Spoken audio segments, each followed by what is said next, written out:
Hey, yo, it's me, it's that TOOJIGG2J.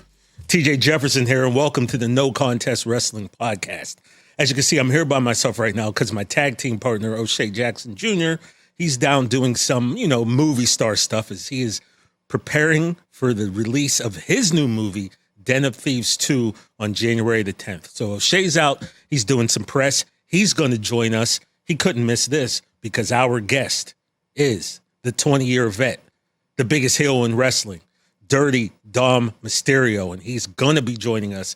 And I figured if Dom's here, then something else needs to be here, and that is some chicken tendies. So, I'm going to eat some of these. I normally would never do that during an interview, but, because it's Dom, I feel like we need to show him the respect to give him the tendies. And look, they're just falling out all over the place. That's fine. I'll eat those later. But look, make sure you follow us on all of our socials. There's No Contest on Twitter, No Contest Wrestling Podcast on Instagram, and you can find all of our videos on the Rich Eisen Show YouTube page. And with that being said, I'm going to bring in my tag team partner, O'Shea Jackson Jr., and our guest, Dirty Dominik Mysterio. Ladies and gentlemen, as promised, here is the man, the myth, the legend himself. All right. Now, here at No Contest Wrestling, we've had plenty of guests, but I'm pretty sure, TJ, this is our first heel right here. I think. All right, right. My man, Dirty Dominik Mysterio. Welcome to the pod. Let me just start off right with a heelish question. Why does Whataburger suck and is not better than In-N-Out? Are you a Texan guy? No, In-N-Out all day. In-N-Out all day, bro. He's LA to the bone right there. So my reason being is I don't really feel like I have to explain myself for it, but since you asked politely, I'm going to go ahead and explain. I've had In-N-Out my whole life growing up, right? Cali kids, San Diego, born and raised. Yeah. Everyone always compared it to Whataburger. Oh, Whataburger this, Whataburger that. So I start hitting the road, traveling. I'm like, let's try some Whataburger. I get the recommended, and it's absolute dog shit. The patty was cold. The cheese wasn't melted. I don't do vegetables either way. So like, I don't know if lettuce and tomatoes would have made it better. I feel like it just would have made my burger even colder. I feel like they just grabbed it out the fridge and said, here you go, my guy. Luckily, the only thing going for Whataburger is that they have chicken tenders on the menu. So I just put the burger to the side and ordered some chicken tenders. As you said. And Dom, I wish you were here with us, right? But you're not. You're joining us on Zoom. But what I wanted to do was, show respect to the king of the chicken nuggies. So even though you're not here, I ordered myself some. I normally would never eat during an interview, but I feel like you'd be okay if I enjoyed a few of these while we talk today. Of course I'd be more okay with it if you were, a good host would have been like ahead of time checked and like, hey, where's he at? Checked my location. Uber Eats my dude some chicken tenders, some chicken nuggets. But no, you didn't do that. You did it for yourself. And Tom, I would have, but the fact of the matter is I didn't know we were getting you till very late today. So you're a liar. No, this is true, Dom. I wasn't sure. So otherwise I would have done that. And the next time you come on, please believe it's going to be done for you. I'm taking your word on it. Please do. I'm a man of my word, Dom. I would never lie to you first and foremost. Come on now. I don't know. I heard a little tremble in your voice when I started questioning you there. So I was a little curious. Well, I mean, I don't want to get on your bad side, baby. That's what that was all about. Yeah, come on. Now, Dom, I have always been a fan of the business, and there's been certain people who I've looked at as, kind of a motivation for myself, whether it be The Rock or Randy Orton or just any of even Cody, Roman, Shane McMahon, anybody who is going in their father's footsteps and hoping to take the family name to greater heights. So I just want to let you know that you have for sure set yourself in that echelon of people in my book. You've been able to kind of take things and make it your own in such a special way. And a lot of that just the real super heel that you've become was after WrestleMania 39 in LA. And I remember meeting you backstage there, and there's a moment where you throw water in your sister's face. And I asked you about it, and you said, "You know how long I've been waiting to do that." So please go through that moment with us, please. All right. Here, I'm gonna give you guys a little inside scoop behind all of this. All right, for sure. But I appreciate that. That means a lot. 'Cause, I know I'm only 4 years in. I debuted in 2020, but I'm already so much better than my dad. And I've already done things with the Mysterio name that he could have never imagined. So I appreciate you for taking that into consideration. But at WrestleMania 39, so I was pulled aside by I won't specify who, and they said, "Hey, don't do anything to your family up front. If there's something there, don't touch it. Don't stay away." I was like, "All right." And I asked him, I was like, "How serious are we about me staying away?" I was like, because my mother did, try and slap me a couple times here and there. So I pushed the buttons a little bit. So we started the match, and I see that as stupid as she is, she's holding this red cup right in front and just post it up there. Like, you're just asking for something to either me slapping it. So first I took it because originally I wanted to take a sip of water or something. So I look at it and I realized that there wasn't too much in there. So I figured, let's just throw it in her face. And like she's hop over. And if she for whatever reason she hopped over and put her hands on me, that's assault. I would have hit her back. or security would have come and tackled her. Something she needed to get taken care of. Well, Dom, I would hate to disagree with you on anything you said, but you said 4 years in, and I got to disagree because June the 5th, 2003 is when you really made. So you're the young veteran, the 20-year vet. 20-year vet. Yeah, you're the 20-year vet. I'm humble. I don't like to. Right. I don't like to brag. Clearly. Say that I'm all out there because I'm the greatest Mysterio of all time. I'm a humble guy, I'm just a chill guy that likes to kick back and, mind his business. But I am your vet. The Riz God. Well, Don, let's speak about that WrestleMania 39. I was in attendance. I had a purple bandana on. I was rocking it for you, just so you know. That whole entrance, man, how did that come about? You getting brought in the police van. It was, I know I was going crazy. The entire SoFi Stadium was losing it. That entrance was amazing. How'd that happen?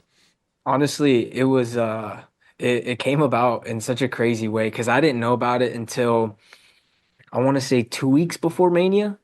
I remember we finished a Monday Night Raw, or I got to a Monday Night Raw, and boss pulls me aside, Triple H, and he goes, "Hey, have you heard about the entrance we have planned for you at Mania?" And I was like, "I have no idea what you're talking about. No one said anything to me." And he goes, "Oh, okay." He said, "Tomorrow morning you'll fly to New York and you'll film something for Mania." I was like, "Okay, cool." Then I show up. There's this massive prison it's like an empty prison that I ended up going and filming at, and like it was like this whole thing. And I remember like the day of the show, once the video package and everything came out, my original thought was I was a bit bummed out because I was like, man, I wish I could have done like the big Mania entrance. But then like the more I sat and thought about it, and like I was like, man, nah, like fuck that. Like this is special. Like I have a special entrance for myself that like because everyone goes down the ramp, right? But not everyone has a memorable entrance. Like, and on my second WrestleMania, to have my own entrance with the paddy wagon in handcuffs, like the whole video package. Like honestly, it was a huge blessing to just be a part of that, man, because I really feel like that entrance is gonna live forever. Yeah, man. I start every show when I'm there. Right now I'm doing promo for a film I'm doing with Gerard Butler, and in the first film, Dom, don't let him that I downplay did with him. Don't let him downplay it. It's Den of Hold Thieves on, 2. bro. It's coming We got out a in guest. January. It's big We time, got a Dom. guest. You know what I'm saying? But in the first Den of Thieves, that was my third film, my first time going into action. And I had some grueling days, a lot of fight scenes and things like that. And that was kind of like my first time being like, all right, welcome to the movies. Like this is the life we chose. What was a moment for you where, being a 20-year vet that you are, where you were like, all right, that hurt. Like, okay, welcome to wrestling. Like that stung a little bit. I'm gonna remember that one. Man, I'll tell you what though. When I watched Den of Thieves #1, you got me, brother. I did not know you fish line, hook, and sinker. I was like, damn, he got me. I'm pumped to see what you guys got cooking on this next one now that you and Gerard are working together. So, but to answer your question, I really do think that during the pandemic, when I ended up doing that whole angle with Seth Rollins, and when I ended up getting, as I like to call it, the kendo crucified, when I just got tied in the ropes and got beat absolutely. I think it was like 37 kendo shots total that I ended up taking. And I remember that night I got a lot of, like, it seemed like a lot of respect from the guys in the back, and almost like a welcome to the business, kid type of moment. Yeah. I'm glad you guys brought that up because I had it written down. It was August the 10th, 2020, when they did this to you. And I remember specifically watching that. And you're, like you said, you're tied up in the ropes. Rollins and Murphy they're just beating the dog crap out of you. 2-on-1, might I add. Okay. They jumped my man Dom. He was by himself. And Dom, I really was thinking, like, it got uncomfortable after a point, right? And I'm like, is this like their way of saying, like you just said, welcome to the business, kid? It felt like it was like, okay, let's just welcome him to the family in the most brutal way possible. Like I said, it was tough to watch, dog. It really was. But my question for you, if I can, okay, you kind of got Murphy back. You stole his girl, right? You stole his lady. Don't think for 1 second I forgot about that, because when you took her, in my mind, it was like, James Brown, this is the big payback right here. This is my boy Big Dom getting his payback on Murphy for those kendo shots. So now my only question is, when is Seth's payback? Because he got to get it too, dog. The payback's got to be more brutal than the initial attack. At the end of the day, I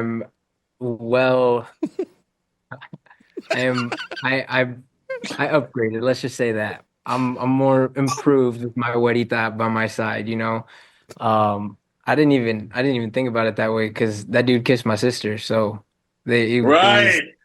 It's all a family affair. But now that you are thinking about it, it's kind of like, okay, got you. And even Seth too. My girl retired his girl. Like, she's done. Took her title. Like, this guy's the GOAT. Dude, I breed I love it. He's the GOAT. He's the best. That's great. I'm trying to tell you. Like, this is what I do. What was that, Dom? I missed that part. You said this. I breed champions. This is what I do. Dude, you're a menace, bro. Dirty Dom means so much. It means so much. You are, because now diabolical Dom is what it should be at this point. Me and you have been cool for a while, from the beginnings with you and your pops to where you are now. And I have been on Twitter trying to defend you every which way.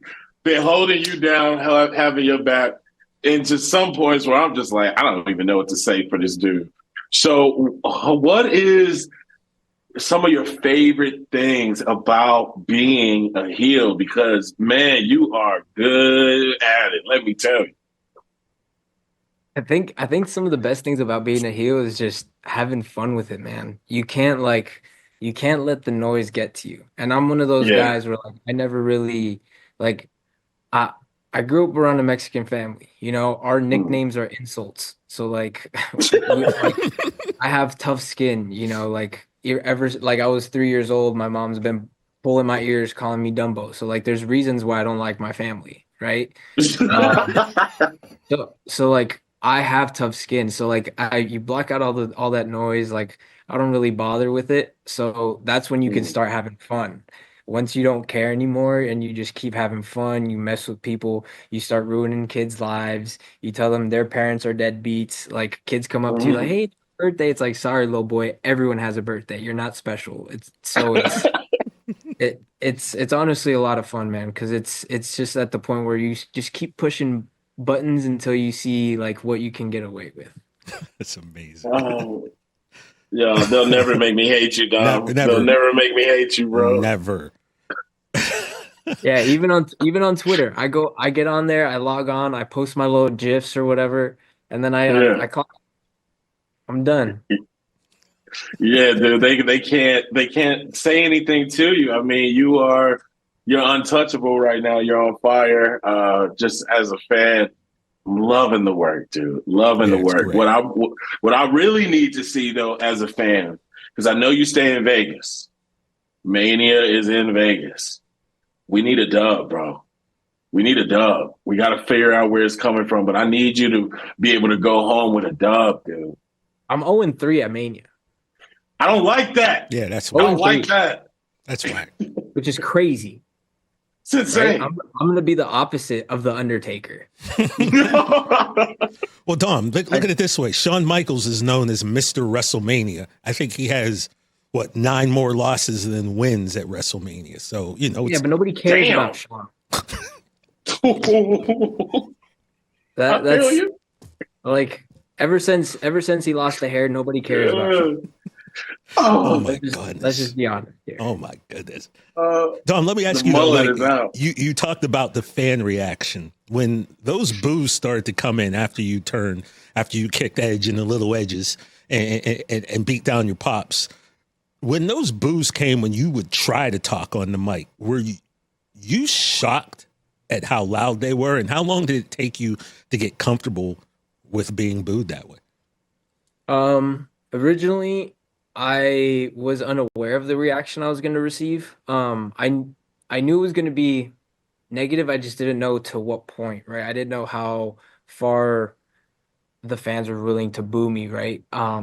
So I feel like that's why I started pushing those buttons. But even when I first started talking and trying to cut promos and they were booing me and I just couldn't talk, it would get to me because I feel like I had things to say and I couldn't get them out. Mm. So it took me a while to get comfortable. I had, people in the back helping me as far as like how to manage these things and how to work in the moment and not like worry so much about what I have to do or what I have to say.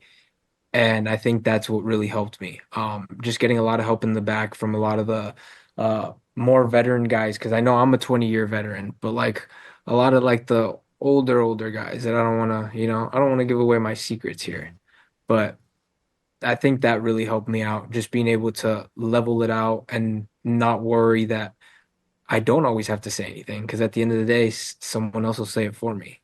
Take us back to there was a time where it seemed like you were on TV more than any other superstar. I think Cody might have had a few more matches than you, but dude, you were doing SmackDown, Raw, and Mm. NXT. What is that type of grind for, us who are just enjoying what you laying out? Take us back to that time, the North American champion, and everything that you had to go through mentally.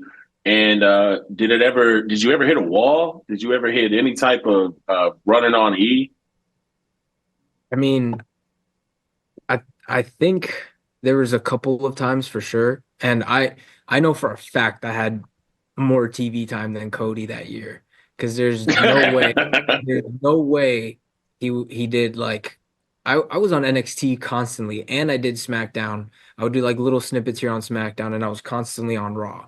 So like, and I'm pretty sure he only had like two or three more matches than me that year.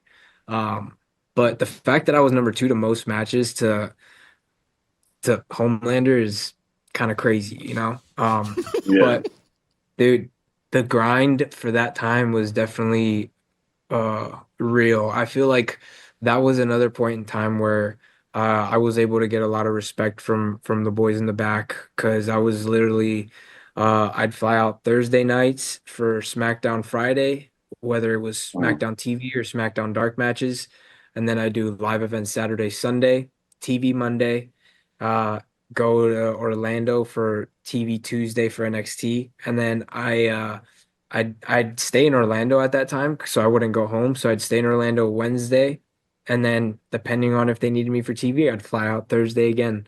And that was constantly for probably a couple months.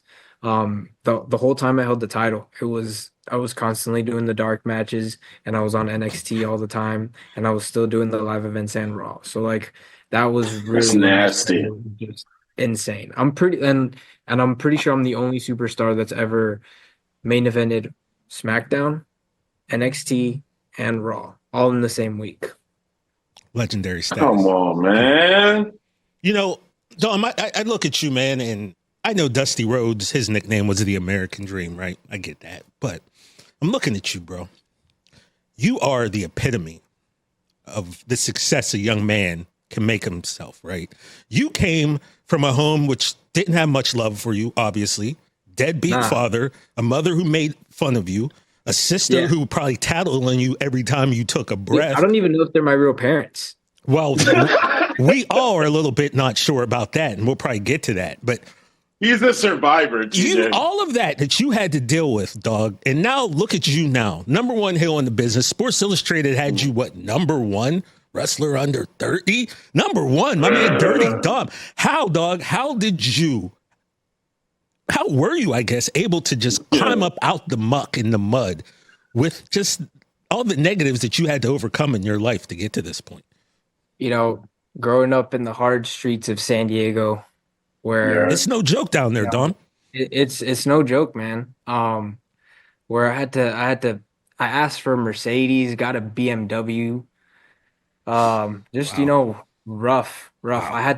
I I didn't even I had my own room, but across was my sister. So like I didn't even get my own upstairs space. It was really hard. That's insane. I had to do my own laundry, which is What? crazy. Oh, hell Um, no. You I had to didn't wash your even own get drawers, Dom? You had to I wash your had own not drawers? no, not anymore, not anymore. Back then, though. Back then they made me do all of that. Like I like it was crazy. I didn't even get paid for it either. Um This is insanity. which I'm pretty sure is illegal. It's child labor. Yeah, there's rules That's against true. that, Dom. That's true. And then and to make matters even worse, when I did do stuff here in WWE for like SummerSlam and I ended up getting paid for that, I never knew where the money went. There's a Jackie Coogan law about that, O'Shea. You should know about that. That they make sure that the children get their money taken care of. And Yeah, obviously I need to talk to her about that. somebody 'Cause didn't. Hold on. I bought one bike and my mother said, "Oh, there goes your money." And I said, "I did three pay-per-views, how many weeks of TV, and you're telling me one bike is and I'm done?" What, you get a Harley or something? Like, come on. No, it wasn't. Hey, chill out, dude. Why are you trying to defend her? No, I'm saying I'm not. Yo, I'm saying, TJ, chill, no, chill. I'm saying, what, you get a Harley that all that money's gone on one bike? Like, come on, that doesn't Hey, sound right. this was when Toys R Us Prime. This was like a Mhm. little, off the rack They bicycle. Yeah. I'm pretty sure it still had the training wheels on it. did you dirty, Dom. But Did him dirty. Dom, I'm on your Now- side. Don't get it twisted. I'm on your side here, bro. I see what you had to go through, and I'm looking at you. But in all honesty, I like the glow up. The glow up took some time. I went through a lot of phases as far as different places where I had to go live to perfect my craft. I moved to Tampa, Florida. I was in Calgary training with Lance, back in San Diego doing some stuff with that deadbeat. And he never even wanted to train me, so that's why he just shipped me away to like different places. I think that's why I'm so good because he never actually taught me anything. Um, Mhm. But Mhm. even at that time, I weighed like when I first started training, I was about like 260 pounds, not a good 260. So then I had to cut it all down, and like it's been a long journey, but we're here, baby, and we got a Juanita, and we dumped that other one, and now we're solid. That's awesome. So Jay Lethal, Now, if I can bring that up, Jay Lethal was one of the guys who helped train you, right? Yeah, Conan, like. Jay Lethal was my first one. Jay Lethal, Conan, Lance Storm. So you're attributing your success or some of it to their teachings, right? Because you didn't get help otherwise. They took part. They took part. Mm-hmm. Yeah, they took part. I feel that. I mean, Now, obviously, O'Shea, obviously, what? it's a God-given talent. He just needed someone The to help dude- kind of, you know. He has to be molded, yes, of course. But the dude was born with it. There are certain people who are just the chosen, man. Mhm. And this dude is chosen. Just like, you talk about the dark matches, and that really takes, a person who loves the game to be able to give without it being necessarily on television in the spotlight, but just solely for the love of the game. And I think that's what the company knew when it came time for friend of the show, CM Punk, when it came time for his return, to put him against the number one heel in the company. Talk about the electricity that was in the building that night for that dark match. Because we all, those who couldn't watch it, we all saw it online, and just how thick it felt in the air in New York. So can you take us back there? And you also did one in LA, if I'm not mistaken. So just what were those nights like to be able to bring Punk back in with the gracious of yourself? Should have been a WrestleMania pay-per-view main event. Honestly, they wasted it on the dark match. Like, come on, man, what are we doing here? I had the great dishonor of welcoming Punk back after 10 long years. And it was everything I expected it to be. Just an old man trying to do his thing. Thinks he still got it. I'm pretty sure you guys saw the match. He went out there in some plain black underwear. Didn't even have his gear. And it was definitely a sight to see. But overall, I'm glad the company was able to trust me to get in there with CM Punk and give him his first couple punches back as a nice welcome home gift. But I definitely would like to not only have those two matches, because that energy that we had in there was definitely something special. And I feel like he owes me something too, because I don't know if I'm sure he remembers. He sang happy birthday to my sister when I was probably maybe like 12 years old. And he was singing happy birthday to her, and he cornered my whole family when he had his, shitty long black hair.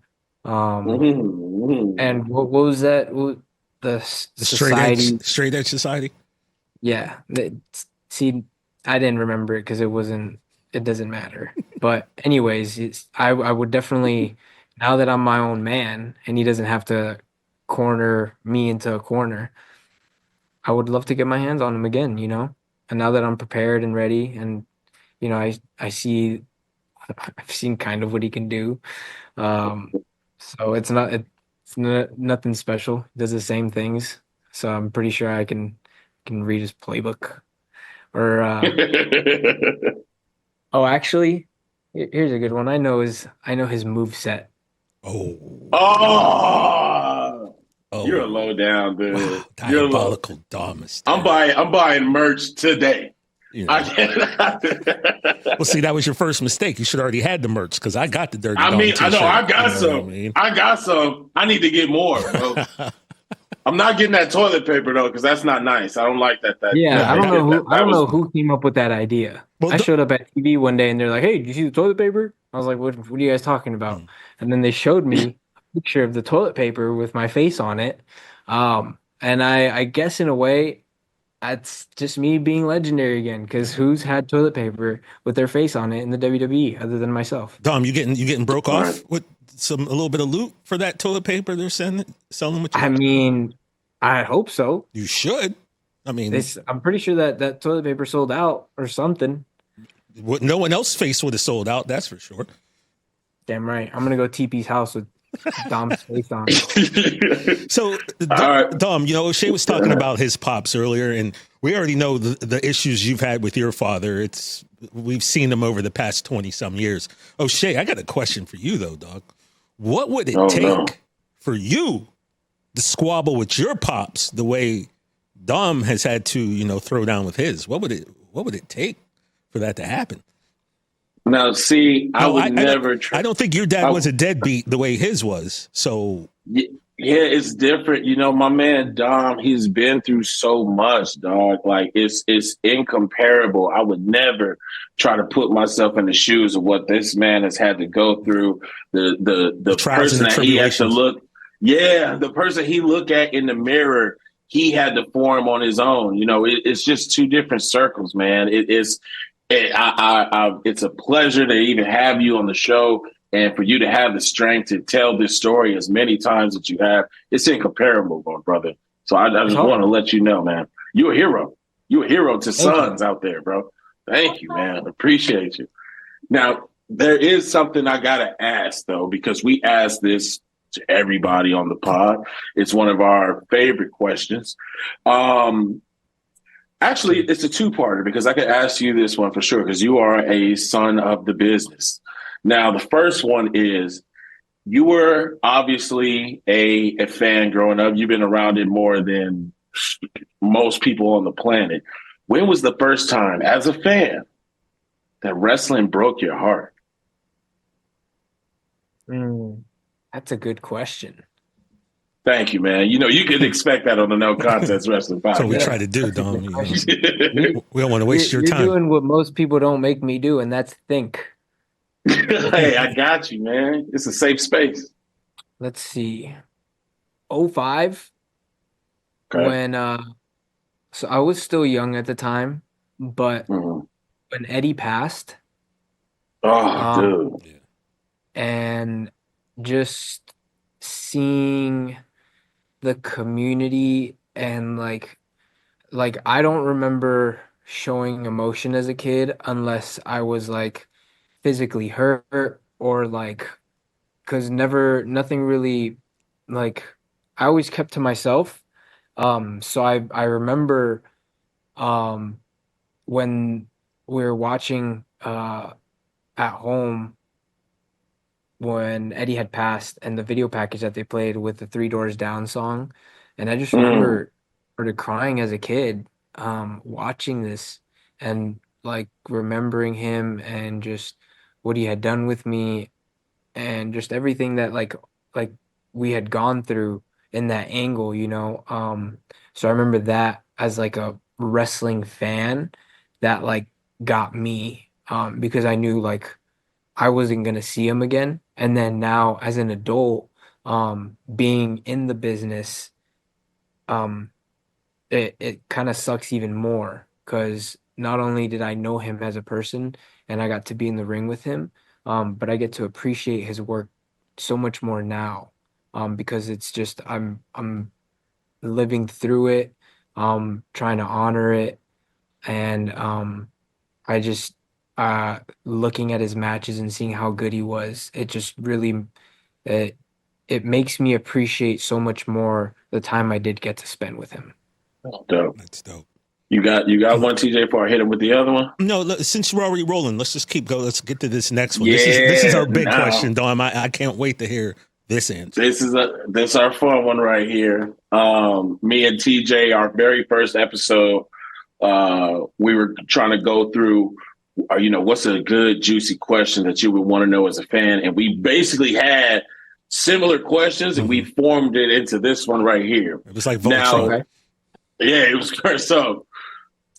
You in a bar, 50 dudes who do not want you there. Bunch of Dom haters in there. Yeah, you need to pick, besides yourself, 4 other wrestlers so that team of 5 can make it to the car safe. 4 dudes that got your back. And I know you in a faction, so I'm not going to let you cop out with that. You're a 20-year vet. So we're allowing you to pick wrestlers that you've seen with your eyes within those 20 years. Anybody, no matter what. Because we got to keep you safe, Dom. We got to get you to this truck. We got to keep you safe, whether they with us or not. Whoever you've seen within those 20 years, that's your team. You plus 4, get into the car. So first one, and I just talk about him, Eddie. I'm gonna throw Eddie in there. Only reason being is because I know he was a bad dude, and he was the sweetest guy, and very famously known. There was the miss spot at SummerSlam, where allegedly Vicky was supposed to come out, and Eddie was very upset. And I remember when we got to the back, we have these massive moving crates where like they just keep cables and a bunch of shit in there, but they're heavy, like they're heavy crates, and you have to wheel them off. I remember Eddie got to the back and just was flipping those like they were like it was nothing. Like it was absolutely nothing. And like the veins popping out of this man's arms. I just remember, and I remember at the time my mom grabbed me and kind of like turned me around to like not see it, because it was like very Latino temper. So I'm gonna go with my man Uncle Eddie. Number 2.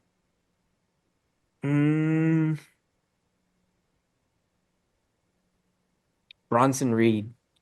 I'm gonna go Bronson Reed. Big man. Because big man.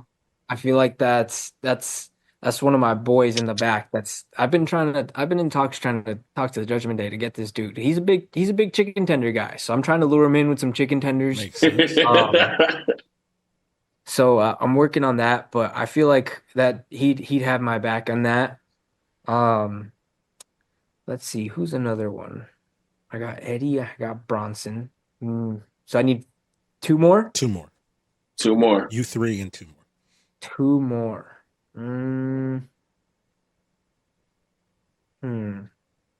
Damn. I hate to say his name, but I feel like I'd have to throw him in here just because I've hung around him for way too long, and I've heard his stories. He's a crazy MFer. And I feel like if shit hit the fan, he would make a way to find a way to make it out of there somehow, some way. And that's Damian Priest. Oh, okay. I mean, look, you don't have to apologize for that one. Yeah, we completely understand. That's the past life, you know. We completely get it. You remember the good old days. That's what good people do. No, I don't remember the good old days. All right, to hell with them good old days. I remember what he's useful for, and that's a big ass dude that gets people out the way. So okay. So and he used to be like a bouncer and security and stuff. So martial artist. It makes sense. Yeah. Makes sense. Look, this is he has that Fugazi karate, whatever it's called. Look, O'Shea, this isn't about your feelings. This is about putting the crew to get you to safety. Right. So you ain't got to like home, baby. Right. You get it. Yeah, I'm not here to make friends. I'm here to get out and get home to my güerita. And I think the last one, oh man. Who could the last? I'm gonna go with Jacob Fatu. Makes sense. Solid. It makes sense. Fatu. Only reason I'm gonna pick Jacob is that's another Cali kid. And there's a weird thing with Samoans and Mexicans where we like sometimes we get along, sometimes we don't get along. But I feel like there's some history there where we might be good. And I feel like if some stuff hits the fan with Damien where he decides to join, if it decides to be 51, Jacob will take him out right away. So I'm gonna go with Jacob. Solidify that crew with the final Cali kid. That's what's up. That's a solid team. Dom, Eddie, Bronson, Priest, and Jacob Fatu. You're calling your girl and you tell her you'll be home for dinner. Right, sweetheart. Put the cookies in the oven. Daddy's coming home.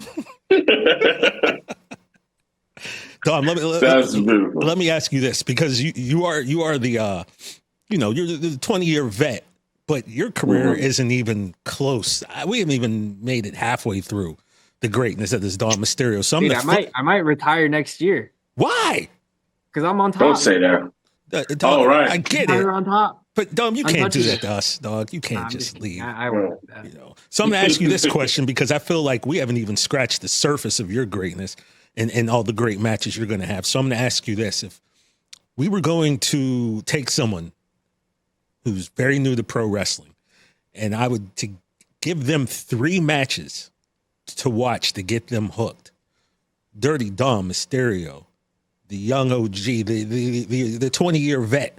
Which 3 matches throughout history would you say show this person, and I promise you they'll become a fan of pro wrestling? Match number 1, I'm going to go with, I'm terrible with my dates, but Worlds Collide.